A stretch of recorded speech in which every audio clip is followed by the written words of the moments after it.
Interface Video presents Fairfield Today.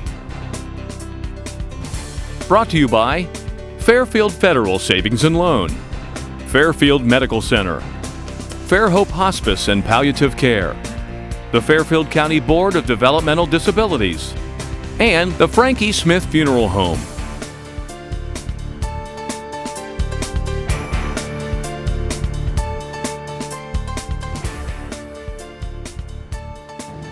Hello friends, and welcome to Fairfield Today. I'm your host, Paul Jasson. Thank you for joining us. We'll be talking about a nice program coming up here shortly this summer out at Olivedale concerning Alzheimer's and how they keep that movement alive and try to help that horrible disease. That'll be the second half of the program, but the first half a little more downtown oriented. Last week we talked with Dave Scheffler and he spoke about all the things going on downtown. And one of the areas that we are so blessed with, I think, downtown are some wonderful museums. I think right above us right here is the Sherman Museum. We also have Art and Clay, which is not a museum, but it's a nice place to go. It can do crafts and things like that. We have the Glass Museum, but I think the linchpin of all the museums and all the arts places we have in this town is the Decorative Arts Center. It's always a pleasure to have Tricia Clifford-Sprouse with us.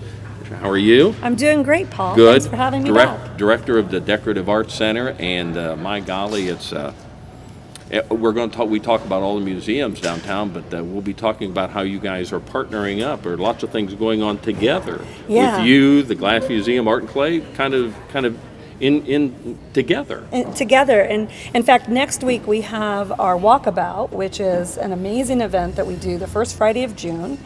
And that is going to be with all of the museums downtown. We're going to be open that evening. So yeah, lots of ways that we're collaborating this summer. The newest thing is our summer camps. We're doing all-day camps with the Glass Museum and Art and Clay. So very excited. And we're going to talk about those because, my golly, you've got a lot of things going on here. But let's talk to this young lady you have beside you, a new addition for the summer to the Decorative Arts Center. I'm so excited that Megan is with us. This is Megan Taylor.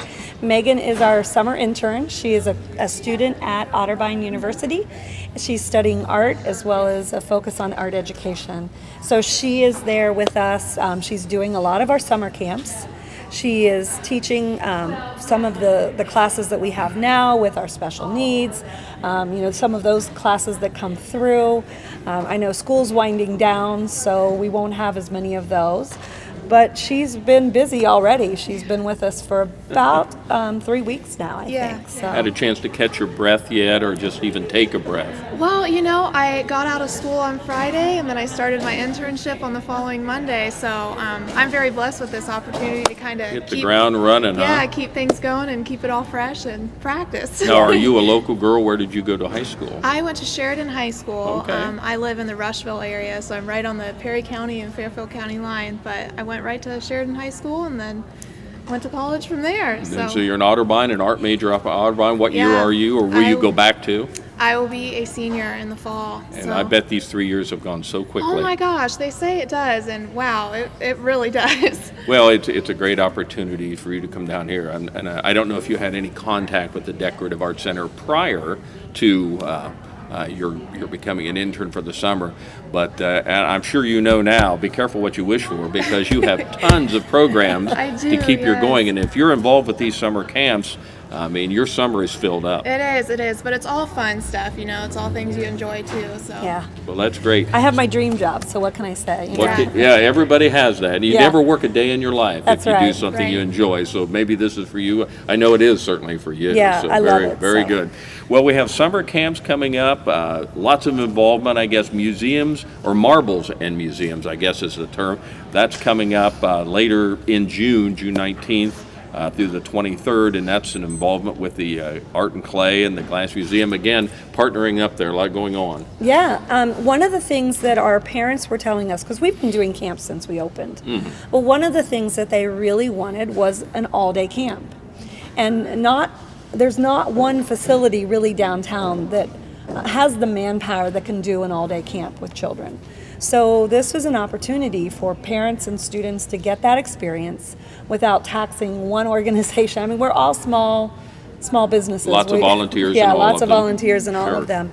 So this way we can all participate, but not be so overwhelmed with having an all-day camp that it's not taxing for the organization. And I think it's going to be a great experience for our community. So do the kids bring their lunches? Did I read that the children bring their lunches for these camps? They do, yeah. Yeah. So they begin at one certain spot and then rotate around? Yeah, so we've got 15 spots for each one of the camps. So they will start with 5 children in each location for the marbles and museums. I got you. Now the glass museum is very limited because they're going to be actually in the glass studio working with fire. So yeah, judge that with your children, parents. You know, it is 9 to 14-year-olds, so it is an older range of children. But they're limited on their space. We've got to keep it safe for the children. And so they're going to be rotating. So they'll start at each location, 5 at each location, and then we rotate. And we just rotate them around. We'll probably, weather permitting, we're going to have lunch at the gazebo just down the way, and a time for all of us to get together and burn off a little summer energy and then get back to... There might be some of that. There might be. There usually is with children. So if somebody wants to get their children involved, how is that? There must be a registration. There is a registration. We do online registration.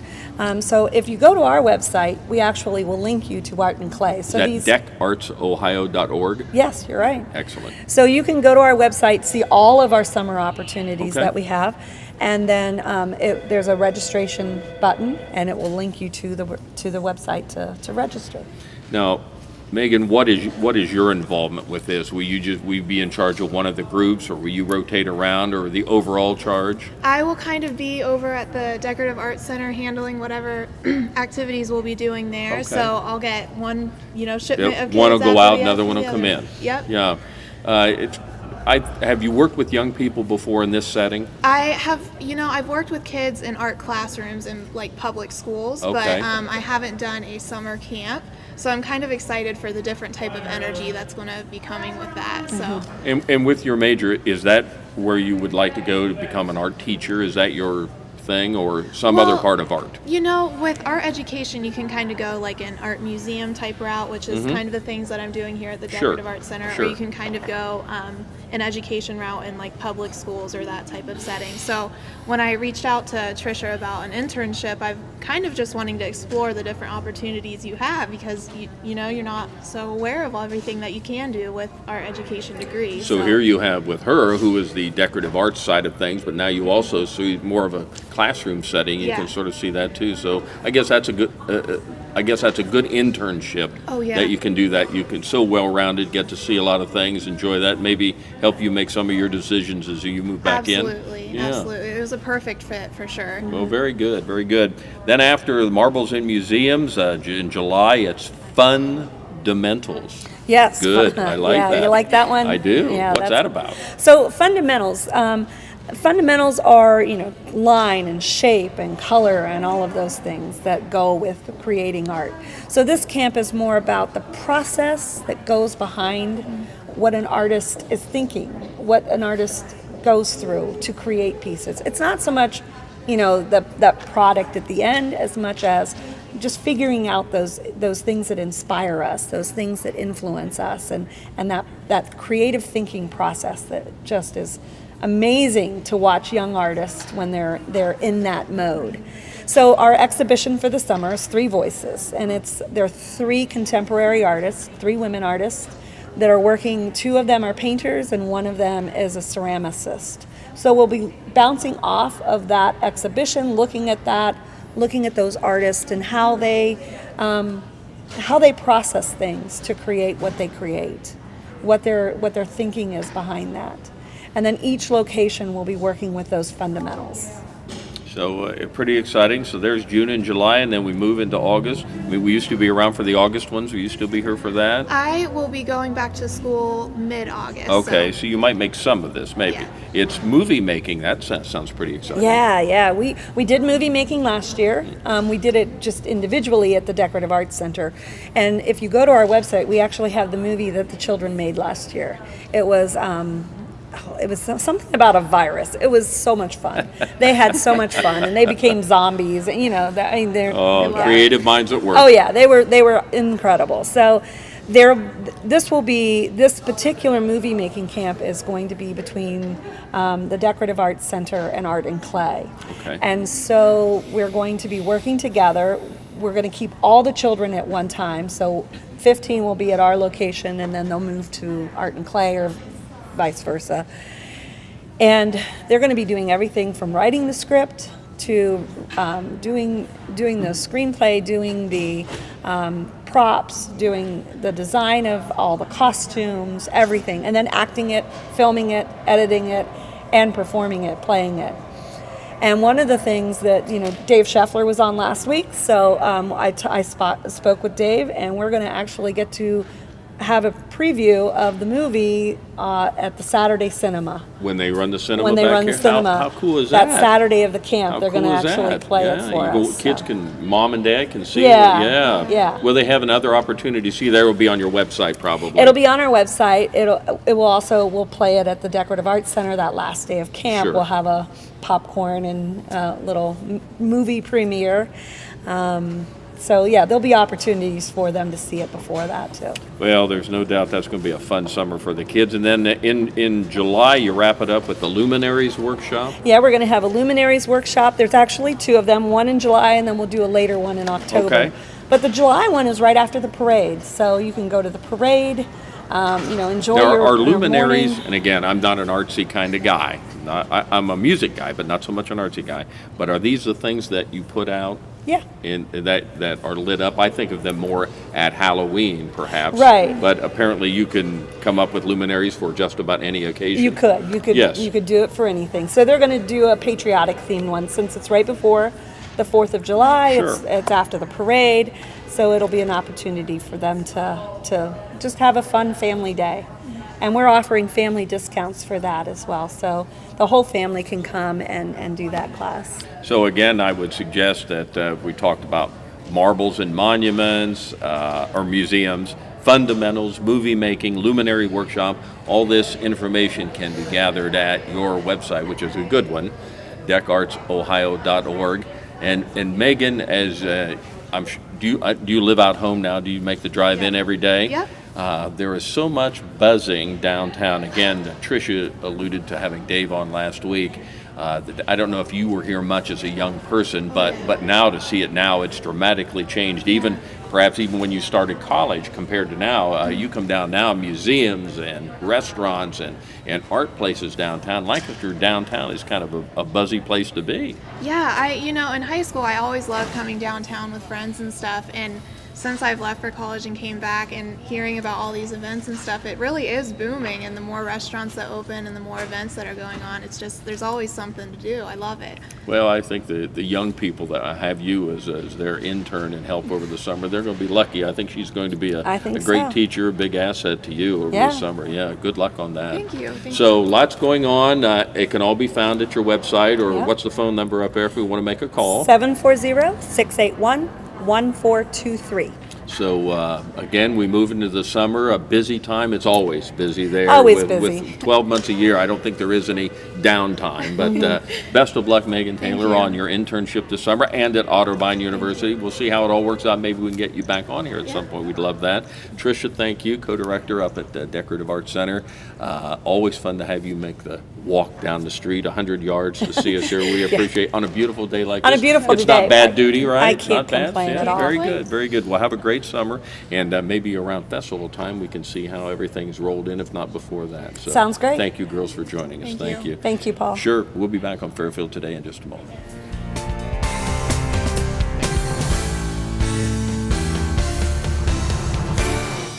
Welcome back to Fairfield Today. Paul Jasson with you. I want to thank the good folks here at Fairfield Federal. And again, as you look as we head from the spring and now into the summertime, almost Memorial Day time, and the summer really beginning, unofficial beginning to summer. We look at the things you might be having some needs around your home, whether it's maybe even refinancing your home or looking at another home. But if you're looking at remodeling or maybe making that kitchen bigger, maybe as we move into the summertime, thinking about putting a big deck on the back of the house, lots of opportunities here. And I say Fairfield Federal is a good place to start, and look at their website at fairfieldfederal.com. They have many answers to money questions right there on the website, but certainly they have phone numbers, they have locations, they have all their programs, all their rates, everything they can do, how it handles with internet banking, everything is, whether it's personal or business or the internet banking, which is really the hot item right now. All that's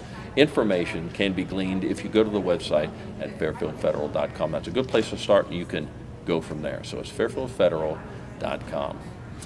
It seems like it's been much more quickly than a year we've talked about this, but a year ago we just talked about the longest day with the Alzheimer's Association, and we had Jody Amspaugh with us a year ago. We have her back now. And Meredith, you are with Home Helpers, yes. But you just help head this up. You're one of the sponsors of this. You're Home Helpers family. Yeah, I'm from Home Helpers, and we're a sponsor of the event. And then this is my first year heading up the event. Last year, LA had been here to help us out with it, but she moved on with new job responsibility. Okay. So she passed the torch to me, and now I'm heading this up. Well, very good. And so we've got Meredith Harrison here. You are with the Alzheimer's Association. You work out of Columbus, I believe. Exactly. And you're down here for this. And from what I understand in talking to you, and again, it's, I don't know, second or third year we've talked about this longest day down here in Lancaster. And even though we're kind of old hands at it down here, I guess this is something that's just starting to be around in the area, and look at Lancaster as how it's being run, really the pilot program. Exactly. So the longest day is actually the Alzheimer's Association's second signature event. A lot of people know us for our walk to end Alzheimer's. We're actually we're the largest private funder of Alzheimer's research, and we do that through our fundraising events. The longest day came on board about 4 years ago. It was meant to kind of be a DIY fundraiser. Lots of friends and families get together and host it. And here in Lancaster, they put together a great, like you said, model where they had brought in people from all inside the industry and even some outside, but different care facilities, in-home care people, and even elder care law attorneys, people that have a vested interest in those constituents that maybe might be dealing with a disease or know somebody who does, and they have hosted this great event. So it's been so successful that we would like to continue to spread that in our other counties. We actually, through the Central Ohio chapter, we oversee 14 counties in the state. So for us, a small staff, to have a great arm like a Jody to help really kind of rally the troops in these outlying areas has been wonderful. Well, Jody, you must be doing something right down here. You become the model for others to look at. Yeah, we're really excited about that, and I think it's just the way Lancaster community works together, and just all of the facilities. We're all together trying to make a better community and provide resources for those who are going through this situation. So.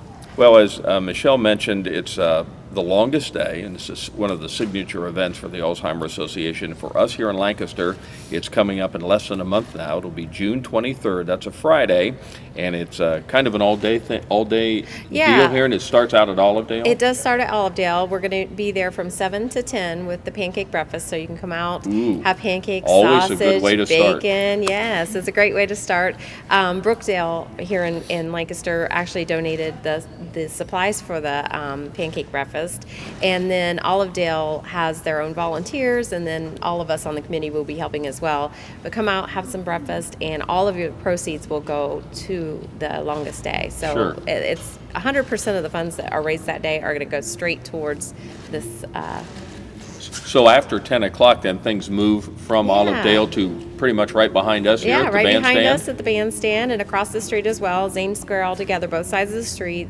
We're going to have all kinds of fun things going on. It's going to start at 11 o'clock with a proclamation from the mayor, ribbon cutting from the chamber. We're going to have a butterfly release of over 100 and some butterflies, so that will be beautiful. And then throughout the day, there'll be events going on. There'll be vendors there.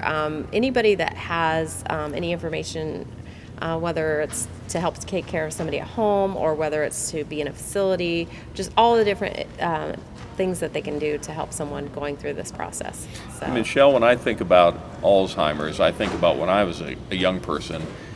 I don't consciously remember anybody ever having cancer, and I certainly don't remember anybody having Alzheimer's. I bet I knew people that had both those diseases, but as a young person, maybe not as publicized as they are now. But in the case of Alzheimer, hardly a family now that I don't know has somebody in it in some cases, a very young age, relatively young age. I know people that have gotten it in their 40s, and there probably are cases younger than that, but generally an older disease. But it's such a debilitating disease, and I see how difficult it is on family members to cope with this. Yeah, in fact, they say that for every person that is struggling with a disease, there's about 3 people that are helping care for them.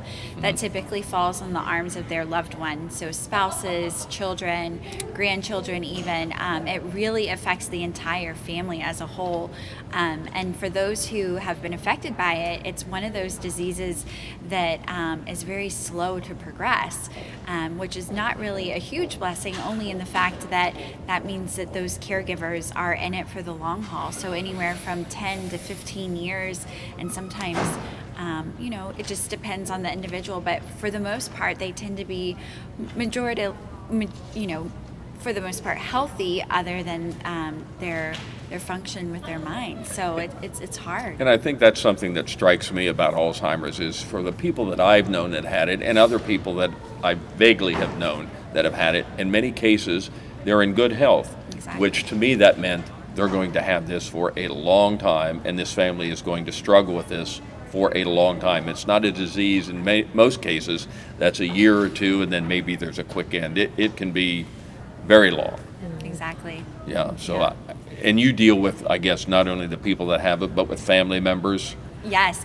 So the association here in Central Ohio, we're part of the larger organization across the country. We focus on advocacy. So we meet with our local congressmen, senators. We go to a federal level, try to advocate for more dollars for respite so that people like Jody can come in and give those families some breaks. Or we also work with researchers to fund research, and then we also do care and support for family members. There's a great program called Journeys for those people who are recently diagnosed and they're still cognitive enough to want to learn about the disease that they're getting ready to face. And like we both mentioned, at some point those cognitive skills do decline and they go away. So it's great to be able to catch them at an early stage, and we help with a lot of that. So we have lots of early stage support for those families, and then we really work a lot with the caregivers. And Jody, I'm going to hold this up, Aaron. Yeah. Maybe you can get a shot of this right here, but I know there are lots of groups besides your group, Home Helpers, That's right, who are involved in this. Give them a plug. Yeah, we have Fairhope Hospice, Arbors of Carroll, Olivedale Senior Center, Hospice of Central Ohio, Logan Healthcare, Jarvis Law, Home Helpers, of course, the Samaritan Center, Country Lane Gardens, and Brookdale. Also, the local banks have also helped with things. There's just so many to mention that have just either gave a donation or helping do something that day. For instance, Arbors of Carroll, they're sponsoring the face painter and the balloon artist, so we can have some fun that day. It's not going to be doom and gloom. It's a great event that you can bring your kids out to. There'll be balloons, there'll be food, there'll be things to do, but then also pick up those resources because it's families who are going through this. It's affecting the whole family. It's not just just a one-person thing. Like she said, there's 2 to 3 people, but even think about the children and their children, so there's a lot. And looking at the names here of the folks that you talked about who are sponsors of this and the people who will be involved, I guess that, again, not only will be a fun time that you can bring your family to, but then there will also be little clinics, many clinics that people can talk to people, whether it's law, whether it's short-term, long-term health care. How can we cope with this? You'll have somebody there to talk about all kinds of different areas. Yeah, all the different names that I mentioned plus more will be there to set up tables to have that information so they can see what their next step is, where they can get the help. Because until you go down this path, you don't realize all the resources out there. You don't realize what you need, and this is just a great way to bring the resources to the community. So I guess, Meredith, this is a good way of lifting this up and kind of bringing it to the forefront, bringing some attention to it, shining a spotlight on this, a big day like this. And again, you cover what, 14 counties, did you say? 14 counties. Big Central Ohio area right here. Probably, again, it'd be if it's a model here that you look at, it'd be a good thing to have one of these, in each county, each city. You'd like to see that everywhere, right? Yeah, we would love that. I think that, like Jody said, it's a great resource for those families that are going through the struggle. Everything from, looking at finance options to creating trusts and wills, those things, because again, it's a long road, but at some point they're going to lose those cognitive skills to be able to make those decisions. So it's great to have everybody together and really putting their, we like to say, taking their hats off and putting aside the fact that they can be competitors and really just bringing the resources together to show the community that they're all rallied behind supporting those families. It's the longest day. It's an Alzheimer's Association, just a day of finding out what that's all about. It's help paint the town purple. That's kind of the theme. You saw the brochure. It's all in purple. Again, it'll begin by a pancake breakfast out at Olivedale on Friday, June 23rd. It'll move behind us here, and there'll be lots of things for the family members, for young people, lots of information, as Michelle talked about. Is there a phone number, or I know there are still some sponsorships if people still want to get involved, a business can do that, or if individuals want to help in some way, where would be the best way to contact somebody? here locally, you can call me at Home Helpers, and that's 740-689-9410. And then I'm sure there's a line that they could call the Alzheimer's Association too. So yeah, if you go to alz.org, Central Ohio, you'll be able to find our information. There's lots of great resources there, including a 1-800 number that is actually around the clock for those individuals who have an emergency situation dealing with those patients, but also that can get you in touch with me. Very good. Well, again, it's the longest day. It's Friday, June 23rd. Again, almost a month away, not quite. Got time to still get involved. Give Jody a call. Go to alz.org. Exactly. alz.org, or give Jody a call at Home Helpers. Still a way to get involved. Paint the town purple. It's a fun day and an informative day too. So it's a disease that I think is worth lifting up and talking about. We appreciate what both you girls do on that. Thanks for kind of getting Lancaster involved. Again, it's a good community here to get. You couldn't do better than to have Lancaster as your role model right here. Yeah, it's great. Very good. Great. Talked with Michelle Harrison, or Meredith Harrison, who's with the Alzheimer's Organization of Central Ohio, and then Jody Anspaugh locally handles that right here. So let's paint the town purple on June the 23rd. Does that sound like a good thing? sounds like a great thing. great. Very Thank you. good. Thank you, girls, for being with us on Fairfield Today.